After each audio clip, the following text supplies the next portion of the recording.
Good morning, everyone. It's Lee Henson, President and Founder of AgileDad, and it's time for today's edition of Daily Stand-Up. Without any further ado, let's get started.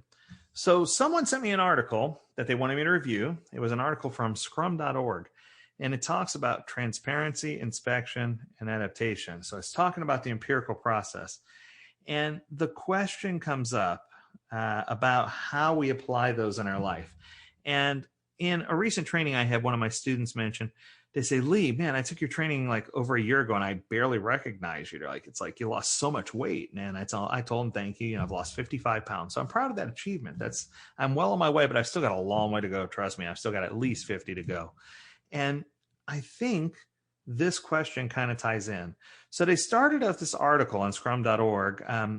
And I want to say it was by Barath, if I'm not mistaken. And if it's not, I apologize, but I want to say that to put it out there. And it starts off with, don't fuss too much about your training routine, whether it's strength training, yoga, resistance training, high intensity interval training, animal flow movement, walking, or core work. Your body doesn't care where you train. It could be on a terrace, a garage, a field, a track, a 4-foot space in your living room. I had one young lady who I saw who put her Echelon bike in a shower because they had a shower downstairs and it was accessible. Just kind of funny, take advantage of every possible space. She said the advantage there was that if she sweat, she didn't have to worry about the sweat dripping on her floor. I thought that was absolutely funny, but you need to find what you can to do, right? To create resistance so that your body can become better, so your body can become stronger. It doesn't require costly gym membership, hyped up supplements, or any ill-formed coach to tell you can do it to keep you fit and healthy.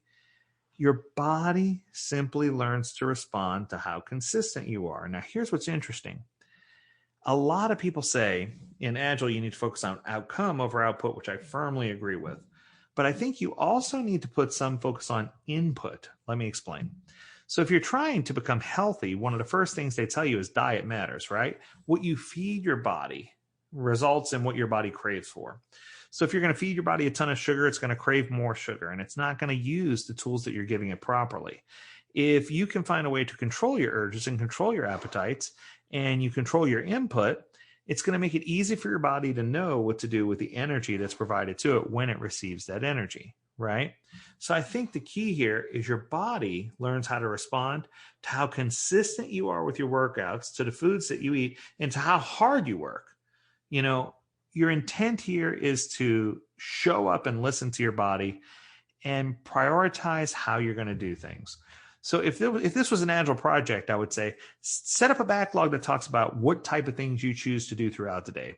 How lethargic are you versus how much movement do you get, right? Figure out how your movement's going to be throughout the day, program yourself around it, get in an early morning bike ride, do whatever you have to do, get in an early morning walk. It doesn't have to be something huge, but do something to help your body know, hey, I'm fighting through this, right? But the biggest and most important piece of this is to keep it simple. Don't sit here and get all crappy and fussy about where you train. I had someone on a call not too long ago, and they were telling me, I'm a CrossFit person and I go to the box and I jump on boxes and I climb ropes and I swing ropes and I do pull-ups and push-ups and burpees. I had to think of the name of that. And the truth is, it doesn't matter whether you're doing all those things at home or whether you're doing those things in some kind of controlled environment. The key to having results consistently is consistency. If you consistently exercise and you consistently adjust and adapt your diet, you'll see results. You'll see progress. Now, I can tell you right now, for me, I hit a plateau recently where I didn't lose a ton of weight, but what I noticed was that I was losing a ton of inches. My body shape was changing. Things were changing inside, and I was just as happy with that because losing an inch for me is probably more valuable than losing 10 pounds, right? If I could maintain my current weight and just lose all the inches in the places I wanted, I'd be a happy camper, right? So I think part of it is you need to figure out how to have transparency, embrace what you need to do, and inspect and adapt at every step, every day, at every event. You need to look at every artifact. You need to look at every piece of food you're putting in your body. You need to look at every accountability thing that you said you were going to do. You need to look at every sprint and every boundary and every goal. This article does such a great job of explaining this, and it ties directly back to Scrum. In Scrum, you need to be consistent. you need to recognize that Scrum is designed to be simple and lightweight and minimal. And it's an incomplete framework. It's intentional that way, right? So that you can adapt and do the things that you need to do in order to be successful. You often hear me say, if you've ever been to one of my trainings or to any one of my counseling sessions, that Agile to me is a pragmatic, psychology-based approach to doing things differently, to approaching work differently. And it doesn't require any kind of costly, complex framework or specific training courses to embody agility and elevate value delivery. It does require you to take some simple vitamins. So the vitamins that you have to take, you need to make sure you take lots of vitamin F. I know you're thinking vitamin F. Yeah, it's vitamin focus, right? You need to be focused on what you should be doing. You need to focus on the things that you're trying to do. You need to make sure that you understand what you're focused on and that you maintain a high level of focus in order to be successful. You need a ton of vitamin O. That's openness. And you need to be open and transparent about what's happening and try not to be misleading about the things that you're doing. You need to have a substantial dose of vitamin R, which is respect. You need to be respectful of people, the process, the framework, the things that you're working on. You need to show respect to your peers. You need to be respectful to all those that you work with, and that's going to help. And of course, nothing is complete without a strong, healthy dose of vitamin C. Vitamin C is commitment. You're going to make those commitments and keep them. And then finally, vitamin E, which is extreme courage. And I think that if you look at this and you just take the time and inspect the trends of what's happening inside of your workflow, that'll be easy for you to implement the right actions, the correct actions, right?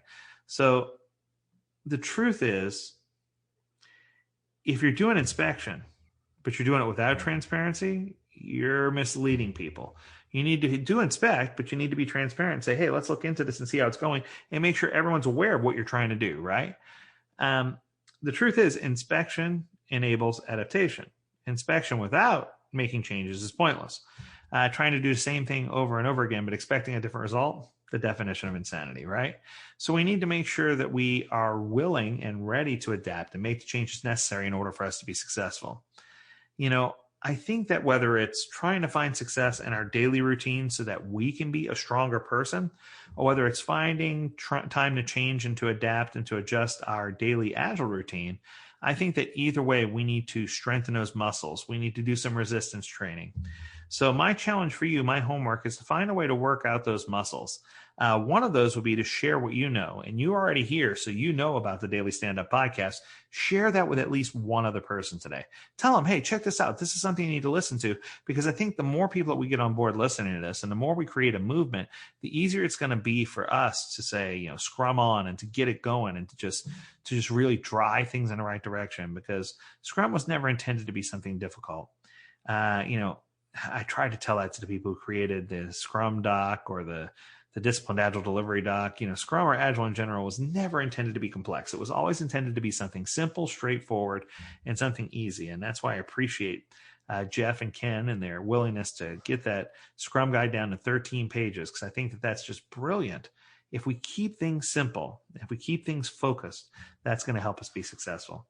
So I hope you enjoyed this edition of the Daily Stand-Up. We encourage you, as always, to tune in at agiledad.com, where you can learn more about this topic and plenty of other topics. We got a lot going on over there, a lot going on for free. So we encourage you to dig in, sink your teeth in, and find something that appeals to you. Until next time, we encourage you to stay healthy, stay well, and stay agile, my friends. Do take care.